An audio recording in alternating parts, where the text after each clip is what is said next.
কোম্পানিগঞ্জে পুলিশের বিশেষ অভিযান ১৯ মামলার দুর্ধর্ষ আসামি মাইশা গ্রেপ্তার। ডিএসটিভির প্রতিবেদনে আব্দুল আওয়াল।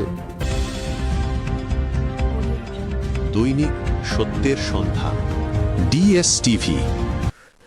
কোম্পানিগঞ্জ থানা পুলিশের এক বিশেষ অভিযানে অবশেষে ধরা পড়েছে দীর্ঘদিনের পলাতক ও দুর্ধর্ষ আসামি রফিকুল ইসলাম ওরফে মাসুদ ওরফে মাইশা ৩৪। তার বিরুদ্ধে খুন, ডাকাতি ও ধর্ষণ সহ মোট ১৯টি মামলা রয়েছে। ঘটনার বিবরণ: পুলিশ সূত্রে জানা যায়, গ্রেপ্তারকৃত রফিকুল ইসলাম উপজেলার মুসাপুর ইউনিয়নের ৩ নম্বর ওয়ার্ডের বাসিন্দা। সে দীর্ঘদিন ধরে আইন শৃঙ্খলা রক্ষাকারী বাহিনীর চোখ ফাঁকি দিয়ে আত্মগোপনে ছিল। তার বিরুদ্ধে খুন, ডাকাতির প্রস্তুতি, অস্ত্র মামলা, ধর্ষণ ও চাঁদাবাজি সহ বিভিন্ন অপরাধে মোট ১৯টি মামলা চলমান রয়েছে। এছাড়া বেশ কয়েকটি মামলায় তার নামে আদালত থেকে গ্রেপ্তারি পরোয়ানা জারি করা হয়েছিল। অভিযানের তথ্য: গোপন সংবাদের ভিত্তিতে কোম্পানিগঞ্জ থানা পুলিশের একটি চৌকস দল এলাকায় বিশেষ অভিযান পরিচালনা করে।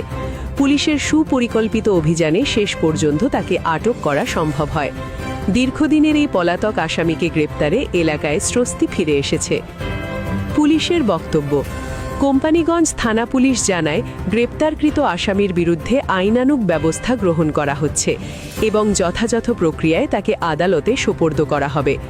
অপরাধীদের বিরুদ্ধে পুলিশের এই জিরো টলারেন্স নীতি ও বিশেষ অভিযান অব্যাহত থাকবে।